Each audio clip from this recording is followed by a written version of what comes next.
Right, how we doing in the UK? Did we get any snow? Well, we got a little bit. This is Saturday morning, so yesterday, Friday, we had a little bit, and there's a few flurries, but it didn't really lay. It was a bit wet, and it weren't really cold enough to lay. And we got a few little bits here, but in general, the sun's out today. Anything that did sort of deposit is totally been burnt off by the sun now, and it's feeling quite spring-like after the cool week we've had. Yeah, sun is out and it's feeling quite pleasant. It's supposed to be 6 degrees today, but it feels much nicer than that. But I guess it's just 'cause it's been so cold. So we've had literally 5 days here in the UK of quite, I wouldn't say unseasonably cold, but it's been cool. Yeah, so we've been having near on freezing temperatures at night and 4 or 5 degrees during the day. We didn't actually get a frost here. It did get down to about 0 last night, but apart from that, we had a frost, and we certainly didn't get the snow like some places did. So that's good. I feel quite lucky in our position, sort of coastal Suffolk. We very rarely get any snow. But so we looked at last week, and right on cue, Bumblebee. We looked last week about pots and the advantage of having plants in pots rather than in the ground. If you've just bought a potted plant and you're thinking about putting it out, you know, it's still very early spring, and as we've just had this cold snap, that's obviously the opportunity to bring your plants in a sheltered position or shed garage, whatever. So that is a good advantage rather than slapping stuff straight in the ground. And I said that I'd be moving a lot of these pots if I needed to, and to be honest, I haven't needed to. Like I say, we didn't get really any freezing temperatures, so everything stayed as they are. But I've got my potted plants in one area, so when it comes time to sort through and plant out, then we know where to go.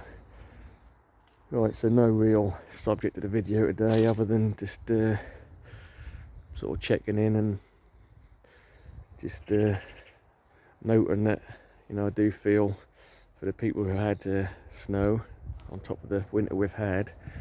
That's the last thing you want when you get sort of signs of spring and a little bit of growth, and yeah, it gets knocked back when you get a thick layer of snow and a bit of a freeze that can kill back any new shoots, new growth. But in general, you know, it's very early still. Things will bounce back. Wouldn't really set things back too much. Yeah, so talking new growth, so I've got a little aquatic planter here next to my bridge. It's got a Ligularia.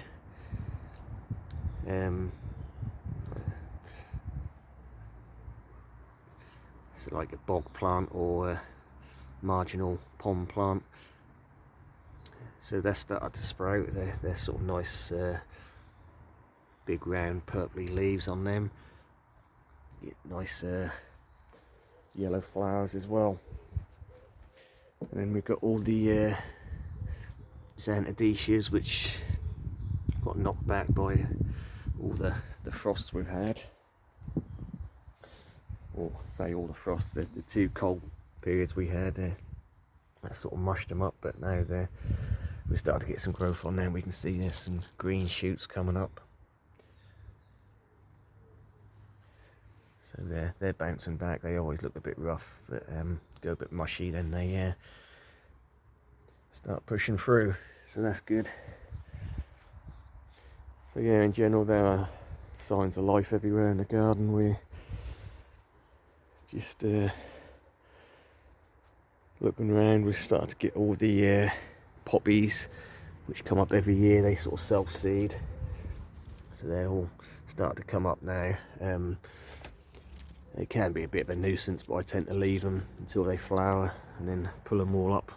And that's sort of my, because they're sort of mid to late spring, they tend to flower maybe into sort of end of May, and then when they start going over, then we pull them up, and that gives us the opportunity for planting out the sort of true tropicals, all the summer stuff you want to put in. So yeah, just a little bit of a filler and a bit of colour. We've got a cord line here, sort of variegated cord line that's sort of taken a bit of damage, but in general not too bad.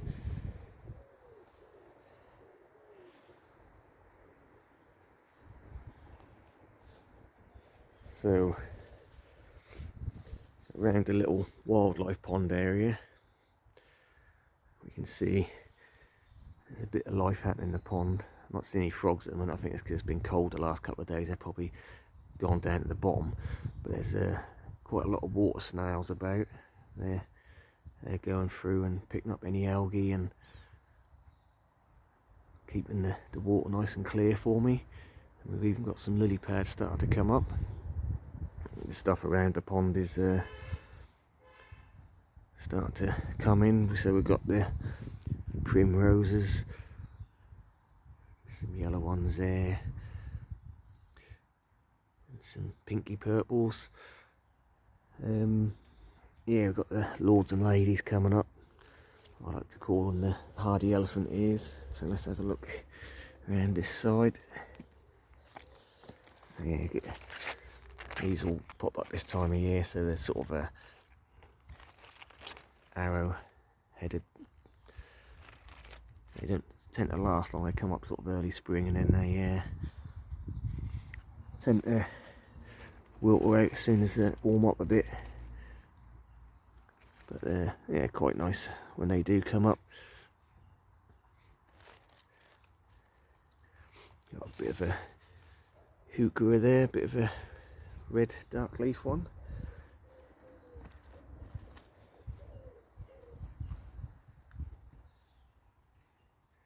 Right, so I haven't removed my gunnera leaves yet. But now we've had that cold patch, I may well open these up, let them get some air, because you can see there's quite a couple of quite big decent size pieces want to grow there. Start to get a little leaf on that. Yeah, so obviously nothing too cold over the next week or so.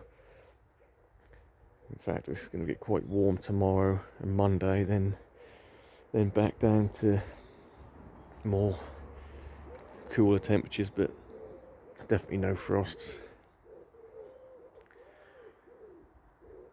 Let's have a little quick look around here.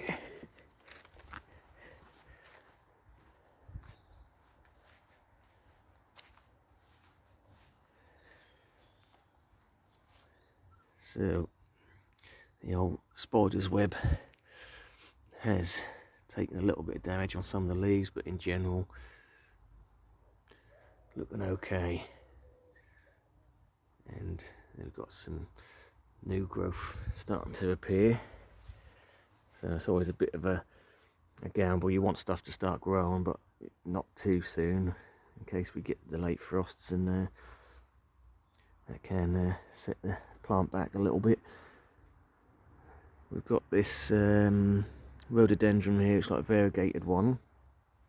I think I've still got a tag on it actually. President Roosevelt. That's taken a bit of damage. More so from the insects, I think. Something's been eating the leaves.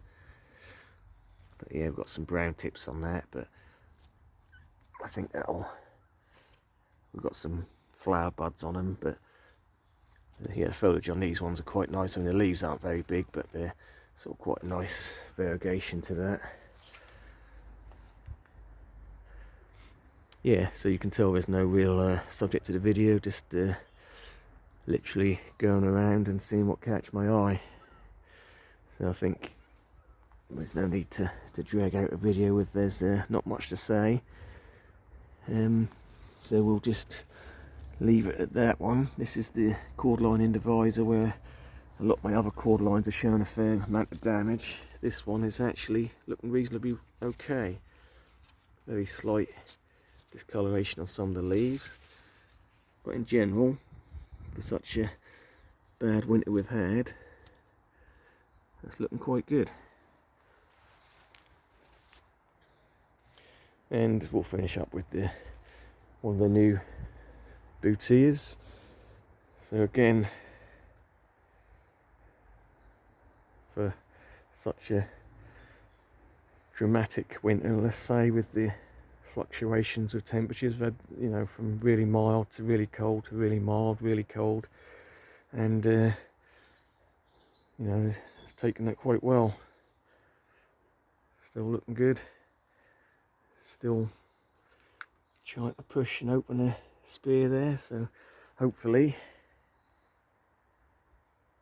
I'd say in about 3-4 weeks we'll take these shelters off altogether and open up the garden again and see what's going on, and hopefully by that time spring would have kicked in properly. Let's leave it at that. Thanks for watching.